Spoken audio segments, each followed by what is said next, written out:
आता त्यांना जर मस्ती असेल की माझ्या कार्यालयासमोर येऊन हार घालायचे नाटकं करायची,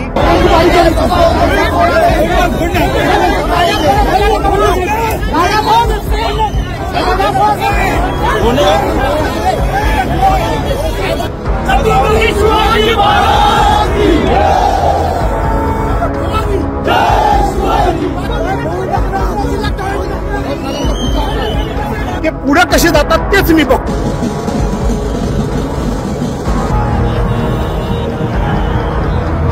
त्यांना आज मी दाखवतोच काय की बाई ताकद काहीच नाही, 5% पण नाही, 100% तिकडे.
निलेश राणेंचे कार्यकर्ते आपल्या सोबत आहेत, पोलिसांबरोबर मगाशी तुमची बाचाबाची, काय नक्की प्रकरण आहे? आम्ही गाड्या बघा, हा आपला रस्ता आहे, इथे साहेबांचं स्वागत आहे आणि ह्या रोडलाच आम्ही सरळ गाड्या लावल्या. तर तिथून काय भास्कर जाधवांना भीती वाटली ते मला पण नाही माहिती. त्यांनी पोलिसांना सांगितलं की ह्या गाड्या बाजूला करा. एवढं घाबरतं तर समोर तरी काय येतात. त्यांनी त्या दिवशी कणकवली देऊन सांगितले ना, आज आम्ही त्याच्या घरात येऊन सांगतोय त्यांनी यावं इकडे समोरासमोर यावं आणि बोलावं त्यांनी काय असेल ते. त्या दिवशी ते कुडाळला बोलले ना, सावंतवाडीत बोलले ना, मालवणला बोलले. आम्ही त्यांच्या घरात येऊन बोलतोय, त्यांनी समोरासमोर येऊन बोलावं. एवढंच सांगतो, त्यांनी समोरासमोर येऊन बोलावं. काय सांगाल एकूण कार्यकर्ते कुठून कुठून आले? कार्यकर्ते मुंबई पासून कणकवली, मालवण, सिंधुदुर्ग, अगदी ऑल ओव्हर महाराष्ट्रात सगळे निलेश साहेबांचे कार्यकर्ते इकडे आलेले आहेत. त्यामुळे सगळ्यांनी इकडे यावं समोर. त्यांनी समोरासमोर येऊन बोलावं. त्या दिवशी ते पाठीमागून येऊन बोलून गेले ना, आज त्यांनी समोर येऊन आमच्याशी बोलावं. समोरून सुद्धा घोषणा दिल्या जातात. काय सांगाल? समोरून सुद्धा घोषणा दिल्या जातात. काय सांगाल? कसं आहे, पोलिसांच्या चौकटी जाऊन जे घोषणा देतात ते मर्द नसतात. दम असेल तर समोरासमोर येऊन त्यांनी घोषणा द्यावं. कारण आम्ही सर्वात राणे साहेब आहोत, राणे साहेबांचे कार्यकर्ते आहोत. आम्ही कोणाला भीत नाही, आम्ही लढायला पण तयार आहोत. त्यांच्यात दम असेल तर पोलिसांना बाजूला यावं.